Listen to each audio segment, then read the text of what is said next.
I want to thank you for deciding to spend time with us today.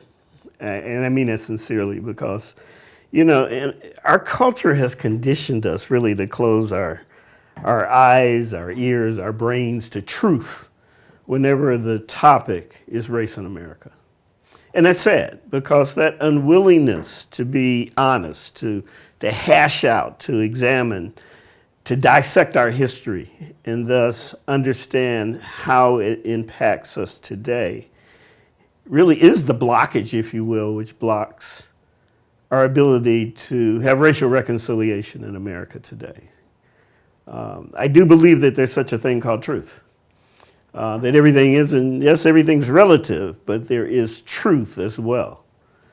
And once we share truth, everything else becomes easy. But when we have vastly divergent truths, if you will, then at best we have misunderstanding that often is viewed as frustration, which can create chain reactions that make us as Americans act like we don't even like each other, much less be interested in the welfare of one another. So I commend you on being here today, to taking this time, spending this time, allocating this time to drill down on understanding race in America. Now, I want to invite you to 40 years of my life. My wife calls me the only Harvard MBA who ever chose to be poor. And she's right. When my friends were making lots and lots of money, when my school associates were making lots and lots of money in the 80s and 90s, I was drilling down on black folk because my obsession in life has been, what's up with black folk? What is it that makes us do the wacky, self-destructive things that we do that keeps us from getting the same kind of traction, if you will, in America that every other group has been able to accomplish, including groups much darker skinned than us, be they African blacks, South American, Caribbean blacks. There's a uniqueness, if you will. And it really is true. We do wacky, self-destructive things. We consistently act out of sync with our own self-interest. And at a magnitude that can be explained by economic status, social status, educational level, I was always convinced that there was another factor at work here. And my training and my natural orientation led me to believe that there was a root cause, probably of enormous importance that we were unaware of to the point that we probably didn't even know that we didn't know that it existed, because only that could explain the consistently depressing outcomes over multiple decades, coast to coast in both directions, in terms of the conditions in the African American community, the issues, the negative issues as it relates to African American culture. So I always knew that there was a root cause. And I always knew that it would eventually be found, and that if it would change everything. That whenever we have a really, really difficult issue that is not going away, it frankly is because we're treating the symptoms as if they are the problem, when they are merely the symptoms of the problem. And ironically, once we nail that root cause, then solutions almost fall out of the air like rain, because, if you think about it, when you really can articulate the root cause of a problem, almost implicit in that definition, are viable solutions. So I am kind of a stubborn person because I spent 32 years searching for that single root cause. And I mean really searching. I spent at least 1,000 hours a year, my wife would say unpaid, pretending to be a one-man self-directed think tank with a single mission: what's up with the African American community? I don't think I ever went as far as to say, if we find it, we can heal, but I certainly implicitly believed that. So I want to share that journey with you today, I really do. But first I need to say that once I became sure that I was sure, that I understood what this blockage was, I realized that I've been played like a violin every moment of my life, that everything I ever read, everything I ever wrote, everything I ever considered, every discussion I ever had, everybody I ever came in contact with, I could then see was designed to bring me to this point in time, to be willing to share this body of information with Americans. My hope is that 10 million people will have this experience over the next decade. My hope is that the African American community will heal in but the next 20 years. And frankly, it's not a hope, it's a firmly held belief. I believe that I was put on planet Earth, this trip anyway, to seek, receive, and communicate the transformational agenda, what I call that body of knowledge, so that African Americans may heal and so that racial reconciliation can finally take place in America. So that's a real big, long way of me saying, welcome, I'm glad you're here. I look forward to us spending time together. Now, I want you to know that you're not your story. And we all have a story, and we particularly have a story in terms of race in America, because we can't help but see the madness. We can't help but see the carnage, if you will, in the African American community. And you know, we just have too much cognitive dissonance if we didn't come up with an explanation. And as you know, in race, there's many different explanations. And we're all pretty darn convinced that ours is right. And we've said it more than once. And, you know, we wrap wonderful paralinguistics around it. And, you know, we could express it perfectly, standing on our head in the shower asleep. But we're not our story. And if our story doesn't flow from an accurate definition of the root cause, then our story may sound perfectly logical and rational, but be inaccurate. And certainly in relation to race, we haven't been accurate in this country yet. So I encourage you to let go of your story. You're much bigger than that. It's okay to give up your past now.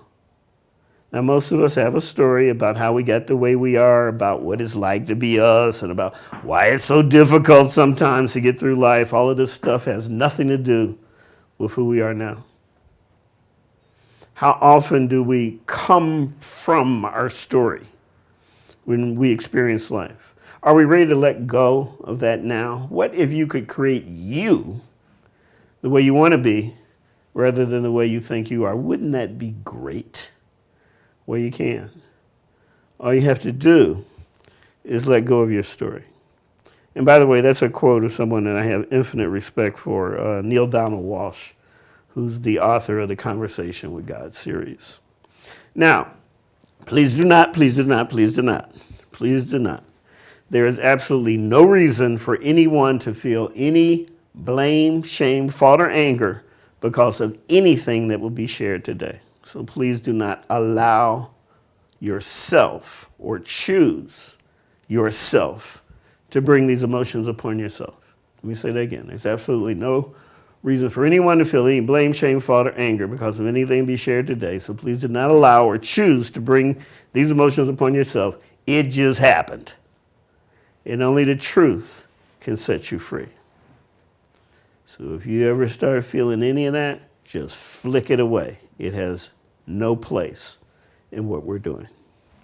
Now, I do need to ask you to be prepared to rethink everything.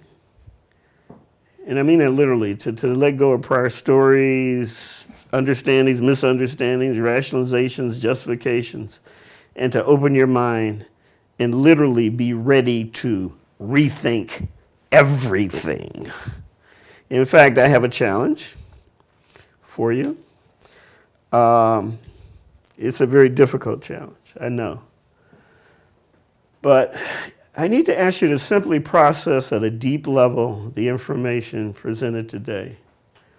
To not mentally leave us at any point. and consider, how you might implement what you're learning or anything like that. You really have the rest of your life to implement anything that you might gain from this experience. So today I need you to just focus on new thoughts and to engage in new conversation. And my challenge is, don't say or think anything that you ever said or thought before. In other words, just clean the slate and let's go on a journey together. And then you have the rest of your life to decide how you might want to deal with what you've learned or not. Now, let's talk about pedagogy for a minute, just a fancy word for, our methods of learning. For lack of better terminology, occasionally, and we do have guests here today that are going to participate in your experience, and I thank them sincerely for that. I think that's necessary for the experience that I hope that you'll have. And a round robin, a single topic on the floor, a single question, and each person will be asked to speak to that single topic for between a minimum and a maximum amount of time. Just open your mouth, let it flow. I guarantee you every answer will be perfect. It's one of the more powerful things I've discovered in life. I call it a round robin because we can hear and process exactly the same information, but from such vastly different perspectives that if we're willing to share with each other, everybody drills down to a much deeper level of understanding. There are going to be times when I will encourage you to close your eyes. And I know you're watching a video, but I'm convinced that we spend at least 40, if not 50% of our mental firepower just maintaining all these visual images that we have going on all the time. And I have found that when we make a decision to free ourselves of the need to maintain the visual images, that we can hear and think and process data at a much deeper level. So there's some times that I want you so focused on what you're hearing that I'll ask you to close your eyes and really keep your eyes closed until I ask you to open them again. Of course, it's your decision whether you do or not.